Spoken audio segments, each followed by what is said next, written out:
Ola, chámame Cristian e vou vos presentar o meu traballo sobre Ricardo Carballo Calero. Dividino en varias partes. A bibliografía, donde enseño a súa vida persoal, sen ser o traballo e os estudos. Nestes dous recadros teño escrito os seus estudos máis os seus traballos. Despois, nestes dous, nos extremos, teño, nesta da dereita, teño o seu comezo como escritor, e no da esquerda teño algunhas das súas obras, etc. Despois, neste recadro o que indiquei foi algúns dos seus moitos premios que tuvo Ricardo. A ver, el naceu no ano 1910 en Ferrol. Aquí impuxenllevos unha foto de onde está situado máis ou menos Ferrol, cunha imaxe da súa cidade. Os seus pais foron Gabriel Ricardo e María Dolores. El tivo moitos irmáns, tuvo 5.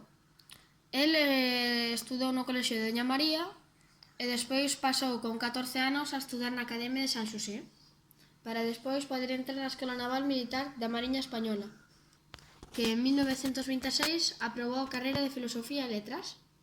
Un pouco máis tarde finalizou os seus estudos en 1931, cando despois, en 1933, casase con María Ignacia Ramos e pasará a usar o seu pseudónimo, chamado Fernando Cadaval, en seu honor da súa muller. El falece na cidade de Santiago o 25 de marzo de 1990. Entiérrase no cementerio de Compostela da Biosca.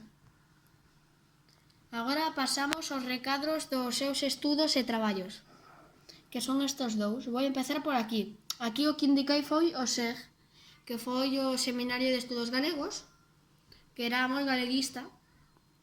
El entrou en 1927, ¿no? con un discurso que recitou os seus poemas, un deles que chamase A dor cantareira.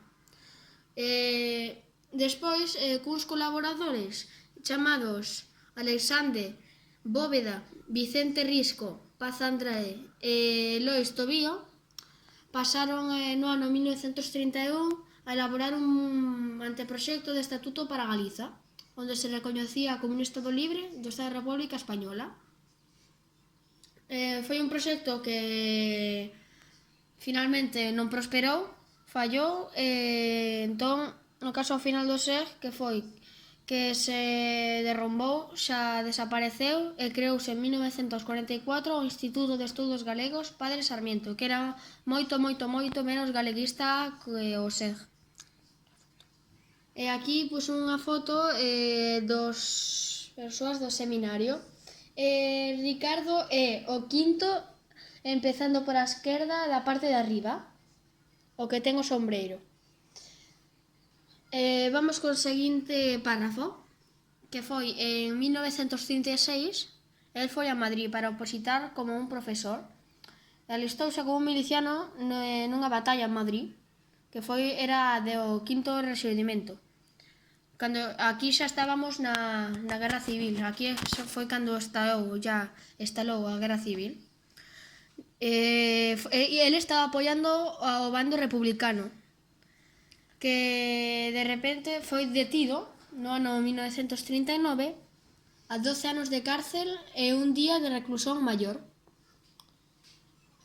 Anos máis tarde foi liberado polo goberno de Franco no ano 1941.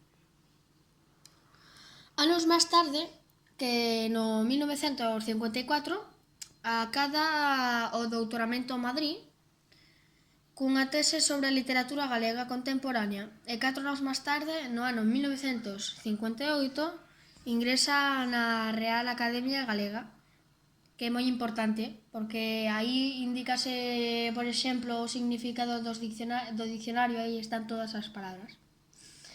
Despois, no 1964, deixa Lugo e incorporase á Universidade de Compostela para ser un profesor da lingua e da literatura galega. E en 1966 vai a traballar como profesor oficial nun instituto de Santiago. Agora pasamos aos seguintes recadros. Este de aquí arriba é o de abaixo de todo á esquerda. Comezamos por o de arriba de todo. Aí te enseinos unhas fotos que son á esquerda Ricardo cando era xoven e á dereita unha estatua coñecida de él. A ver, el con 15 anos empezou a escribir poesía e teatro. Publicouse por primeira vez nunha revista chamada Maruxa e logo en Vida Galega, para rematar no xornal O Correo Galego. El no colexio era famoso porque daquela época non pouca xente sabía ler e escribir, pero el ensinoulle a súa nai a ler nos xornales, por iso sabía. E a súa nai faleceu cando el tiña 9 anos, desgraciadamente. Pasamos ao seguinte recadro. Aquí escribimos unhas das súas obras rematadas, etc. A ver, el, cando foi á cárcel, empezou a escribir poemas en castelán porque as censuras da Guerra Civil non lle deixaban escribir con outra lingua. Entón, el empezou a retomar a súa actividade literaria e rematou de escribir unhas das súas obras, que chamanse Isabel, A sombra de Ofreu, Farsa das zocas e a árbore. Unha das máis importantes foi A xente da Barreira, que foi a primeira novela publicada en galego despois da Guerra Civil, e a que gaña o premio Bibliófons Galegos. En 1966 edita Gramática Elemental Galega, chamada reintegracionismo, que o que significa que é unha corrente lingüística, cultural e social que se sostiene que el gallego e el portugués forman un mismo diasistema lingüístico. Diasistema significa que, en plan, estaban xuntas as dúas linguas. Estaban xuntas, sí.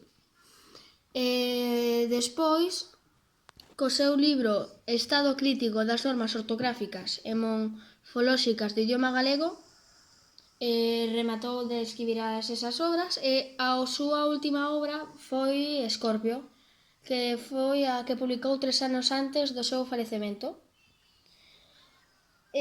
Pasamos. Agora vamos ao recadro algúns dos seus premios máis coñecidos.